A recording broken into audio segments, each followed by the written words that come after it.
Good evening, morning, afternoon, whatever. I decided on the spur of the moment to do a live, and then that live will become a video. So wonderful. So whoever happens to see this, then welcome aboard and hello.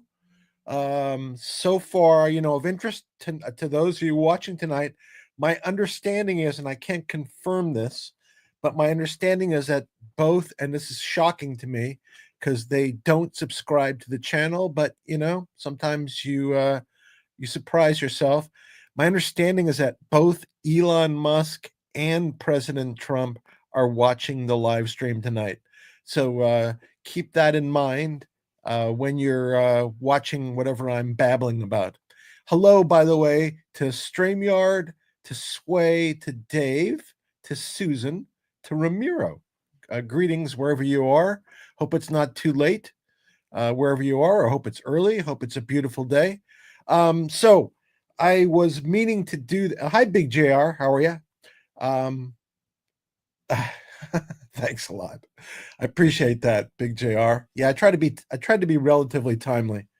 I don't like to wait, so I try to be timely. Hi, Marco. Polo, one of my favorite games and a very tough sport to play. So I was thinking about that about something recently that happened with regard to Alpine and FINRA that I hadn't heard about. Nobody had discussed this. Discussed it. It's disgusting, but nobody had talked about it. I hadn't heard about it. So as a result, I had kind of looked it up, decided, that's kind of worth at least discussing so we can kind of analyzing how full of crap they are. But before we get to that point in time, I don't know how you guys feel about this, but if you're worried about your computer collecting data on you and maybe your TV or your front door spying on you, just remember your vacuum cleaner has been gathering dirt on you for years. Yesterday, that was a joke, by the way. Yesterday, my wife turned to me and said, I was talking to you and you yawned 6 times. She was kind of annoyed, to be honest. Am I boring you? I turned to her and said, those weren't yawns. Those were 6 unsuccessful attempts to try to speak. And I don't know if any of you have ever been in that position. And last but not least, I kind of realized, and I know I don't give off that impression, but you never know. And these LA roads, you can imagine, like on a day like today, even though I'm like 50 miles away from whatever's going on. But LA roads at times can be very challenging. So I realized that I have a road rage problem when my 5-year-old niece Ginger screamed, "Pick a lane, dickhead," while sitting in my shopping cart. Anyway, glad to have you all on board. Hope you have a great night. That's all, folks. No, I'm going to do my thing here. So what happened is FINRA apparently, I don't know, I didn't hear it from anybody and I wasn't checking it out. But apparently they passed 2 rules and they are now in effect, and at least one of them in effect. And both rules arise out of Alpine, as it turns out. How do I know it arises out of Alpine? Because it says it arises out of Alpine. I repeat this each time because maybe there's new people. So we're talking about GTII is the company and the stock that's been involved in all kinds of legal proceedings. And at one point in time, Alpine was the prime broker that had a concentrated short position, perhaps an illegal short position, has been involved in all kinds of allegations of misconduct, been involved with FINRA, the SEC, etc. So I've reported on that like multiple times, pointing out all kinds of misconduct. I always like cite, I guess the Jeffrey Epstein thing might be most relevant today in light of who's watching, as I mentioned at the start today. But it's really important as to kind of why are we in this? What is FINRA doing, etc. So they passed two rules based upon the Alpine case. And it wasn't based upon the Alpine. I probably should explain that too. So, Alpine, there's two expulsions. There's an expulsion based upon, think about this, investigation somewhere before 2019, charges filed August 2019, the order expelling them and a cease and desist order against Alpine, March 22nd, 2022. The final confirmation of that order on appeal within FINRA, I think it's May, could be April of 2025. So from the time the charges, not the investigation, but from the time the charges were filed until the appeals within FINRA were heard, is 6 years.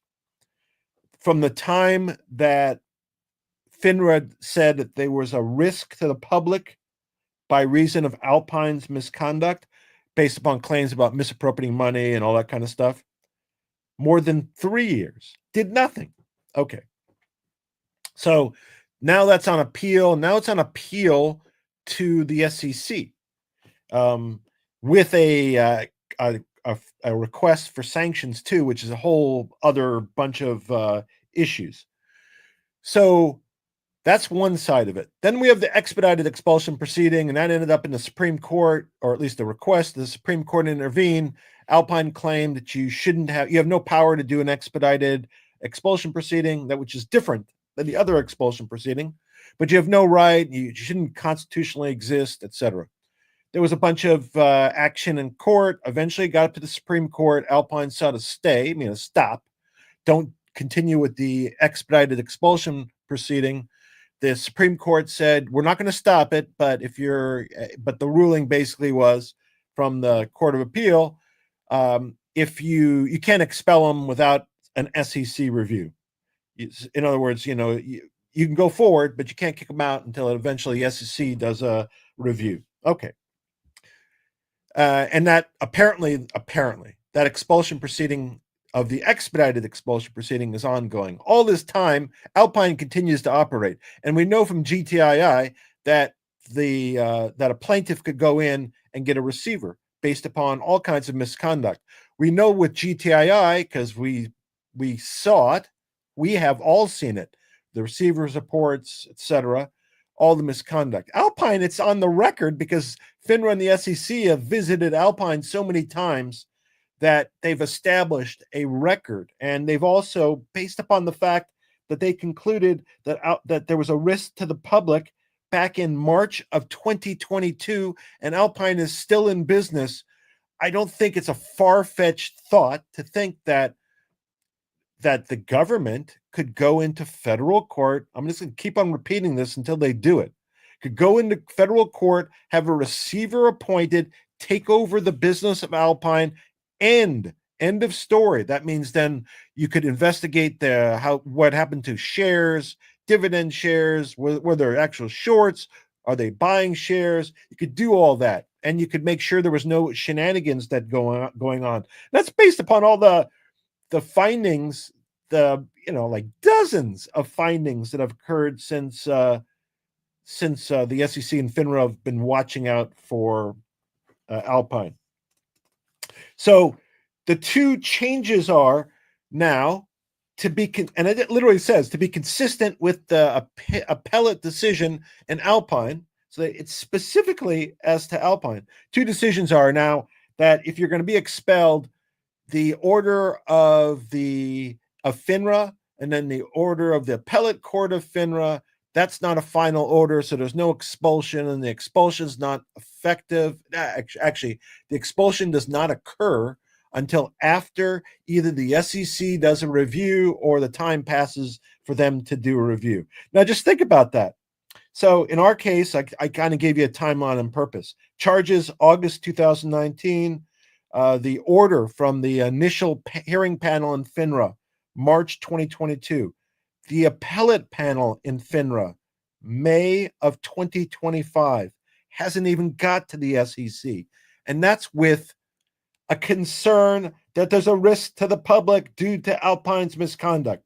But they passed a rule, which apparently is in effect now, that says you got to wait to the SEC review before that expulsion order is deemed to be a final order. The second change, and again, I didn't hear anybody talking about this. I didn't see any comment, etc. Doesn't make any, I don't really see. Well, I understand the purpose, just a lack of concern, and maybe another reason to not take action. The second rule is with regard to like monetary sanctions. It gives the officers more discretion to like set up a payment plan, to look at the ability of the member to pay the fine. Can you imagine that? So some guy, let's say Alpine, it's making up a hypothetical. Let's say Alpine ripped off a bunch of investors who own GTII. You'd have to, and they couldn't afford to pay the fine. Theoretically, that might affect the amount of the fine. And if they didn't have the ability to pay, that could affect them getting like some kind of a payment plan. Can you imagine that?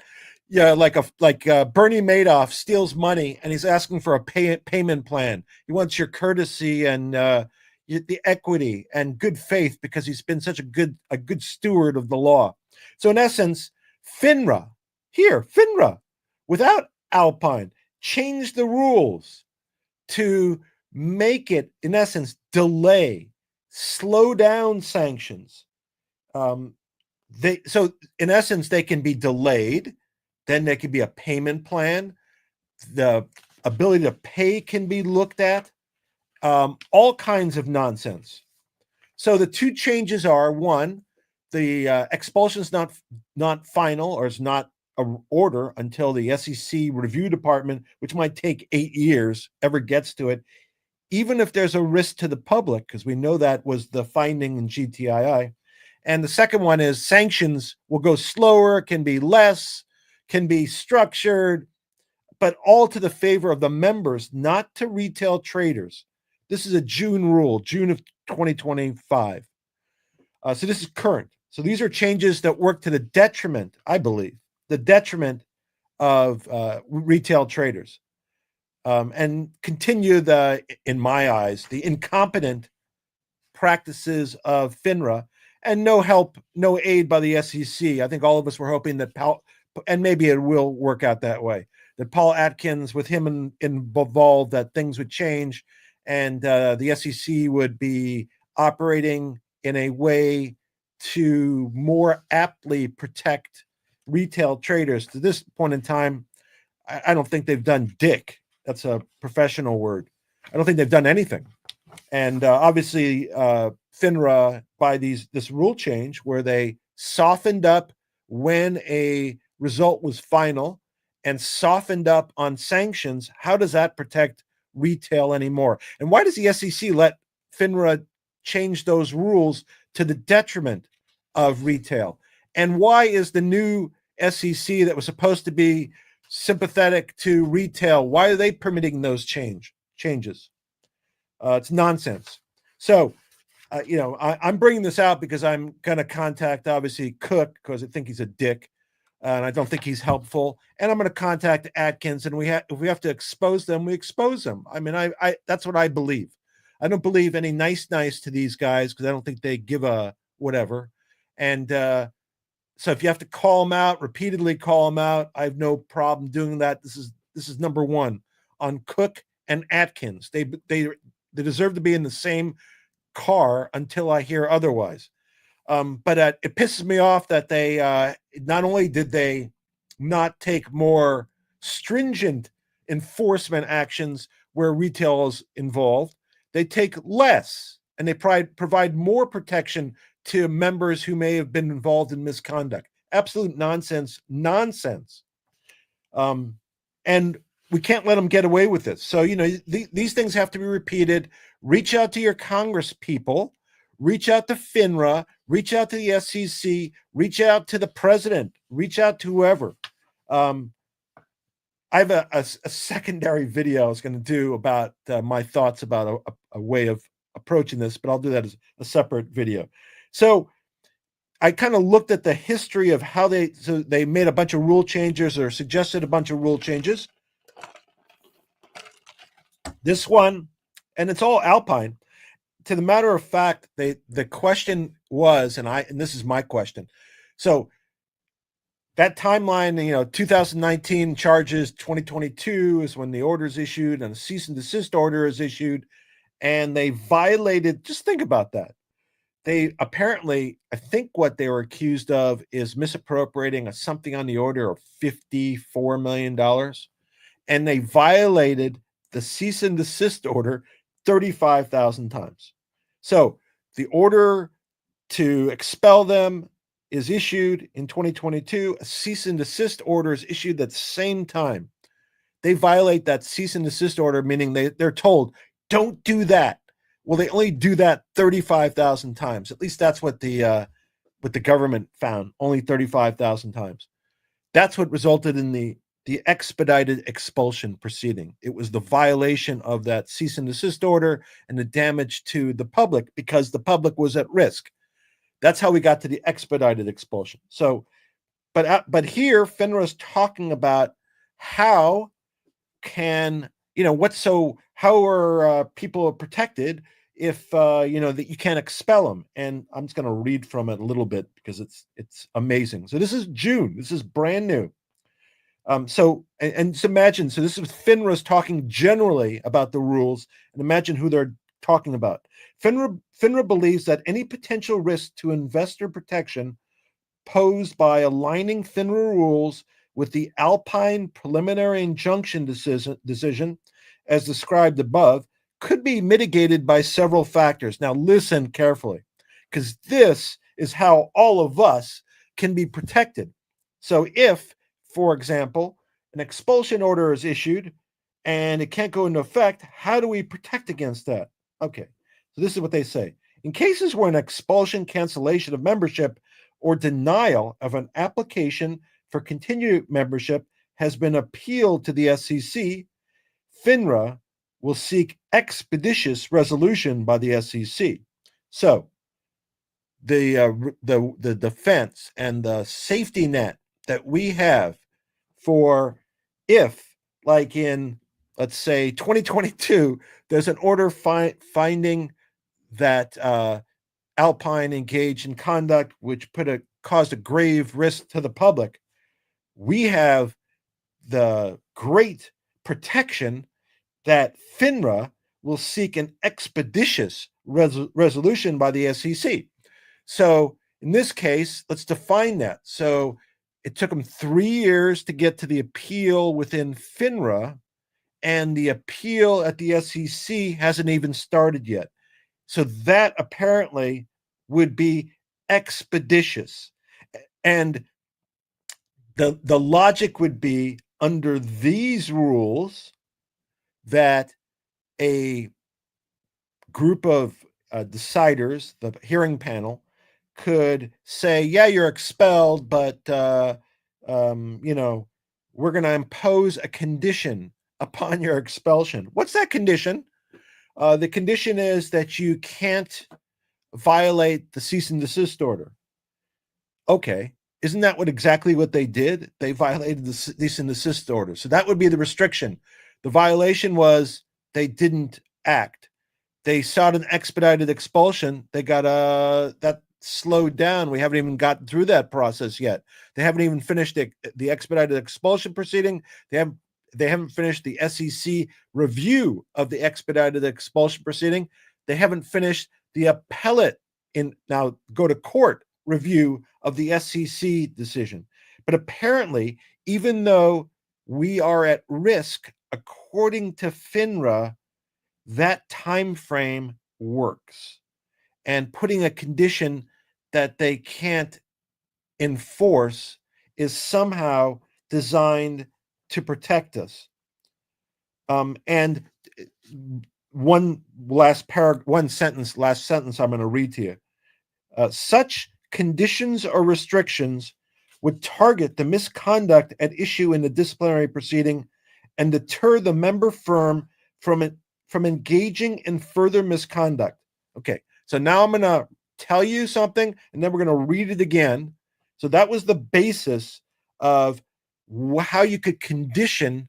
So you can impose a condition so that the violator wouldn't act out of, wouldn't violate again, and you'd be protected since you couldn't get the expulsion immediately. So that's what the sentence says. So let's go back. 2022, they issue an order expelling Alpine and then a cease and desist order. That's the condition, theoretically. So if it were today, according to this rule, you would say, okay, you get expelled and the expulsion is conditioned upon you not violating the cease and desist order. They found that they violated the cease and desist order 35,000 times. I'm going to just hear it again. They violated the cease and desist order, which was in essence the condition to stop the expulsion, 35,000 times. And this is what FINRA writes. Such conditions or restrictions would target the misconduct at issue in the disciplinary proceeding and deter the member firm from engaging in further misconduct. The exact opposite happened. The condition imposed was don't violate the cease and desist order. That did not deter them at all from violating that order, which was the misconduct at issue. They violated 35,000 times. So this statement is ludicrous and nonsense, especially because this relates only to Alpine. This is Alpine. So I think this is full of shit. Honestly, this is nonsense, absolutely uncalled for, should not be tolerated. I will certainly reach out to both. I will, and I'll continue to do videos about this as it becomes appropriate. But in essence, it delays. I think the rules are designed to cover FINRA and delay sanctions, protect members, and certainly doesn't work to the benefit of retail. So I'm going to speak out against it, and we should not tolerate it, period. So anyway, so that's all I have to say. So FINRA is not to be trusted, and the SEC has done nothing to earn our trust. So let's all keep an eye on FINRA and speak up. Speak up against Cook. Speak up against Atkins. Call your Congress people. Call the White House. Complain. I'm going to certainly, again, like I said, I'm going to write to both. I'm going to make a complaint.